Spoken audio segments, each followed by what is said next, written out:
Second cases are interesting. New characters like the prosecutors or even other major characters are introduced. But the Stolen Turnabout is a little different from the previous second cases. 1-2 and 2-2 were considered very important to the overall plot. However, many consider the Stolen Turnabout to be a filler case. And surprisingly enough, I actually remember the filler cases of Trials and Tribulations being my favorite cases in the game. So yeah, 3-2 and 3-3 were my favorites, and I wasn't as big of a fan of the story-related cases compared to these ones. And after playing this case again, I have to say, the Stolen Turnabout is a very good filler case. But, is it the very best? That's what we'll figure out today, as we return back to our usual cast. And with this return to our usual group of Lawyer Phoenix, Maya, and Pearl, I have to say, I'm already having a lot more fun here than in Turnabout Memories. I was laughing a lot more and had more investment in what I was reading. I think a part of it is that these characters have had 2 games to form group conversation. Phoenix, Maya, Pearl, and Gumshoe have had more than enough time to interact with each other, so I think the writing with their characters are overall much better than they were in the first game. But I think another part of it is that I just prefer these characters personality-wise over the ones in Turnabout Memories like College Phoenix, Mia, and Grossberg. Not only that, but the game is really good at catching up new players and reviewing information for returning players. Now, if you are a new player, never start with Trials and Tribulations. That's a horrible decision, but the game does a really good job at recapping Turnabout Sisters and Reunion and Turnabout, so the reintroduction to every character is simply put, perfect.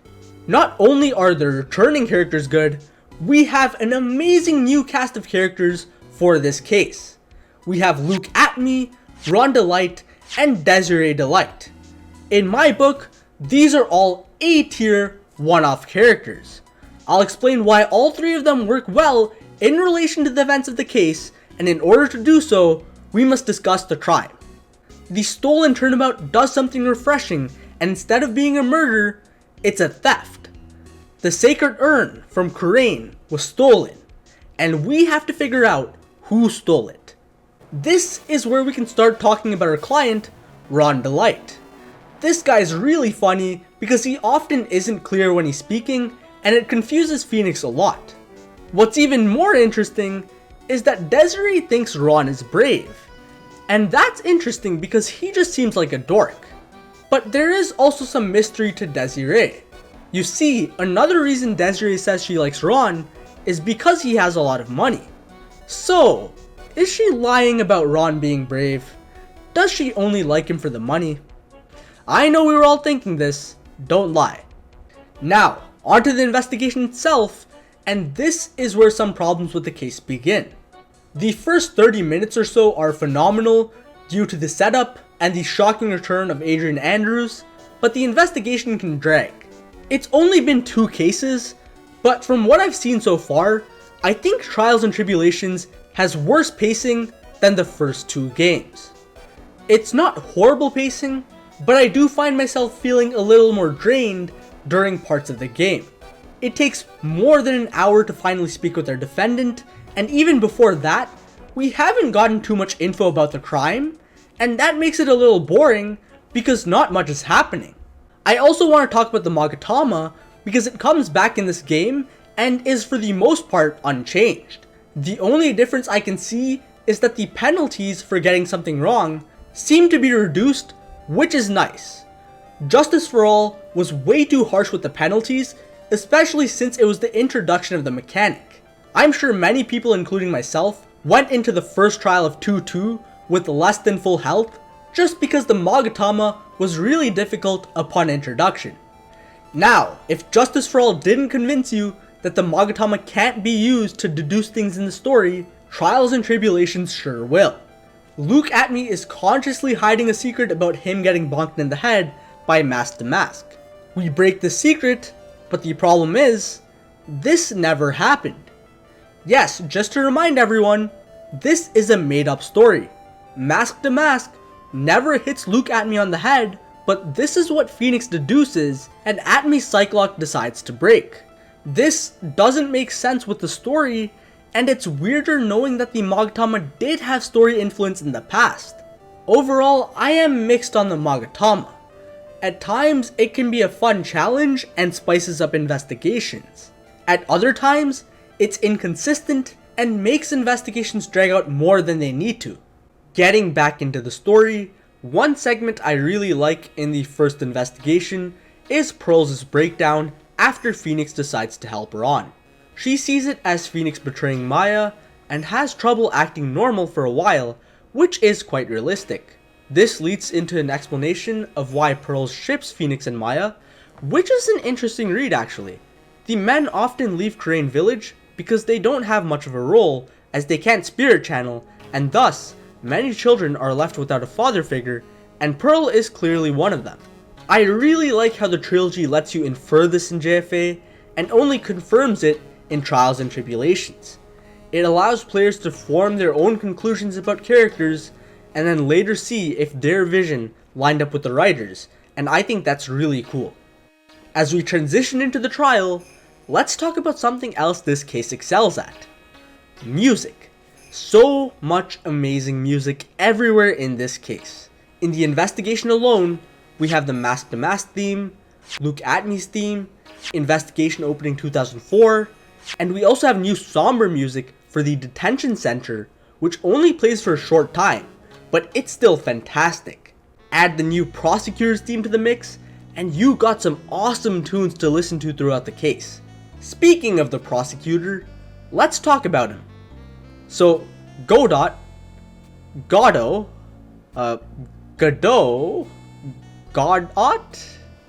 Goddamn, I never knew how to pronounce this guy's name. I'm just gonna go with Godot. It's the one I'm used to, but getting back to the point, this man was built up to be a legend. Luke Atme talks about how Edgeworth declared Godot to be the best prosecutor in the country, and even the judge has heard about how legendary Godot is. Funnily enough, Godot's never prosecuted a case, so I don't even know how he built up a reputation. Along with this fact, it turns out he has a grudge against Phoenix. Now, Godot is a weird case. In terms of this case alone, I think he's just okay. I don't think his prosecuting ability made as good an impression as Franziska's did, and I thought Edgeworth was a more fun character. But I'm only comparing their first impressions, so we'll come back to the prosecutors and how I feel about them later into the game. Let's put our focus into the case itself, and we'll notice it's kind of odd. Intentionally so. It feels like Luke Atme is trying to get caught, and well, he is. Luke Atme confesses to his crime super fast, and it doesn't feel like we've proved anything. We pointed out contradictions, but everything is very circumstantial. The crime easily could have happened in a different way to how Phoenix described it, and obviously it did. We also have Ron admit to the court that he's Mask to Mask, and finally prove he was at KB Security and win the case, only to get the reveal that there was a murder at KB Security and now Ron is accused for it. That's a pretty good twist that raises up the tension. Overall, the pacing and the handling of the evidence does decrease the quality of the first day, but I'd say it's still good. That being said, the first day sets up an awesome second day. Now, the second investigation is ridiculously difficult to navigate, but for some reason, I didn't find it to drag anywhere like I did with the first day. Honestly, I couldn't tell you why, that's just how I felt. The main portion that got me stuck was not knowing you had to present Kane Bullard to Gumshoe. I have no idea how you're supposed to figure that out, but you have to if you want the game to progress.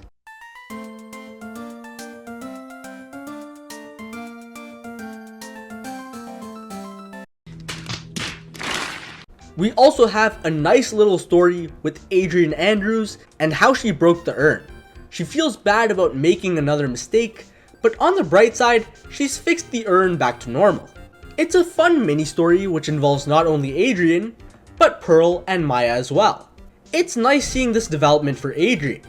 She's quite different to the Adrian we see in Farewell My Turnabout, and I quite like the change.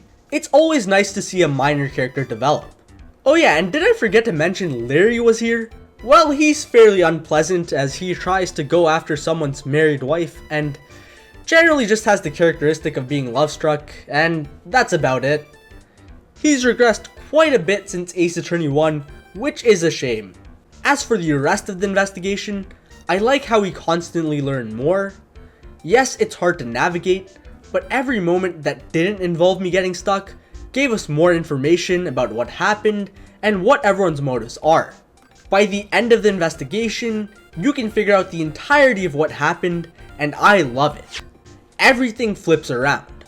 Ron wanted to be charged as the thief because if he wasn't, he would be arrested for the murder.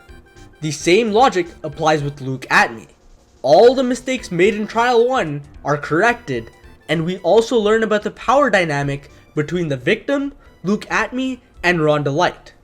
And this makes for an interesting blackmail chain. What I especially like about the trial is the amount of variety it provides. I mean, mid-trial, you literally get to go to another courtroom. You get a sneak peek at the Canadian judge. We get to see Payne looking so happy because he thinks he's about to win, which is hilarious. And then we see Luke Atme, who is a nervous wreck after learning that Phoenix stopped his verdict. There are also a lot of details I love in this trial. I love how the audience comments on how Luke Atme is the killer and how he's a fraud. Atme looks panicked, and I love it. It's amazing when the audience is involved in general, because they add an element of chaos to the courtroom. Another cool detail is Godot's reaction when he sees Mia, and how he allows for one more cross-examination. Again, very nice foreshadowing for what's to come. I also love how he used Luke Atme's words against him a lot of times in this trial. One example is the report card joke. It's essentially a joke where a character says, "I bet your teacher wrote this on your report card," and then insults them. Luke Atme uses it on Phoenix, Phoenix brings it straight back to him, and even Mia uses it on the judge. Another moment of using words against Atme is the final testimony. Luke Atme's crime is actually perfect for the standards of Ace Attorney. There is nothing that clearly links him to the scene of the crime, so none of his lies are actually enough to corner him as the culprit. So, we have him testify one last time with an intense full bar penalty where we can only press one statement. And we catch him revealing a detail that he could only know if he was at the scene of the crime and if he was the killer. It's a very clever way to finish him off. I also love the breakdown. It's over the top, but that's how I love my breakdowns. A real tragedy indeed for the Ace blackmailer. Also, I want to add that I find the repeated gimmicks of the Stolen Turnabout to be funny in general. We got the Ace gimmick, as just mentioned. Just put some type of occupation and then put the word Ace before it. Ace Spirit Medium, Ace Apprentice, Ace Minority Slayer. We also had the report card gimmick mentioned earlier, and two more examples are the judge realizing he almost made a horrible mistake in his judgment, and Pearl coming in at a very inconvenient time for Phoenix as he blushes over Desiree. These repeated uses of scenarios are not overused and make for some great moments. Oh, but we're not done. Another thing that gets flipped on its head is double jeopardy. The reason we had to postpone Luke Atme's verdict is because if he was found guilty for the theft, he had an alibi for the murder. He could not be prosecuted for the theft because of the double jeopardy rule, so we had to end the murder case today. By the same logic, now Ron is innocent on all accounts of thievery. This is because on trial day 1, Godot decided to charge him for every crime committed by Mask to Mask. GG Godot, you just got schooled by a veteran. After the verdict, we learned that Desiree is okay with Ron being a thief because she only hates cowards, so everything ends well, I suppose. I mean, Ron is a criminal and he does get away scot-free, but I guess he's her friend, so yeah. We'll just look the other way and pretend like nothing happened. Jokes aside, I really like Desiree. She starts off as an excellent red herring. Honestly, she seemed like she could be evil, and maybe I thought that because in the previous case, we had the evil girlfriend in Dahlia. But the whole talk about liking Ron for the money did get me a little suspicious. And by the end, their relationship works out in a weird way. We understand the backstory of Ron saving Desiree, and throughout the case, we see that Desiree truly cares about Ron. Ron also gets better as the case goes on, because we realize he is truly brave when it counts, and despite being timid, he is mask to mask. And then Look at Me is simply incredible. Actually, I'd say he might be an S tier in terms of one-off characters. His presentation alone is out of this world. I made a fan case once, and Look at Me was the most fun character to write, simply because his sprites and animations allowed for so many comedic moments. Look at Me fits perfectly as the eccentric culprit. His Zavari deduction segments, his detective persona, and breaking that persona to reveal the fraud that he is, all make this guy really fun. Now, I do have one problem with the case. I'm talking about KB's security. You see, Larry is the security guy, and behind him, you can see footage of many different locations within the company building. And I just have to ask, why does the CEO's office, literally the head of the company, not have a camera in his office? Like, we can't even play back footage of Look at Me killing Bullard because there is no camera for the CEO's room, and it's just ironic because this is a security company. I guess that also explains why Larry got hired. Maybe this company has zero standards, but again, it's a major contrivance. However, all things considered, this one was really excellent. And now, I can finally answer the question presented in the title of this video. Is the Stolen Turnabout the best filler case? Well, the title of the video is a little misleading because I do not consider it to be a filler case.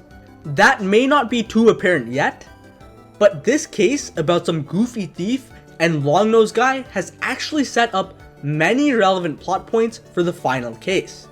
But if I were to give this case the title of being filler, then yes, I think it is one of the best fillers, if not the very best. The Stolen Turnabout is for me one of the best cases, and that's why it gets an outstanding 8.5. It is this high for its amazing payoffs, fun characters, and fun writing style. Now, next time, we tackle the crazy case that is Recipe for Turnabout. I know there's some mixed feelings about this one, so we'll see how it goes. See you all then.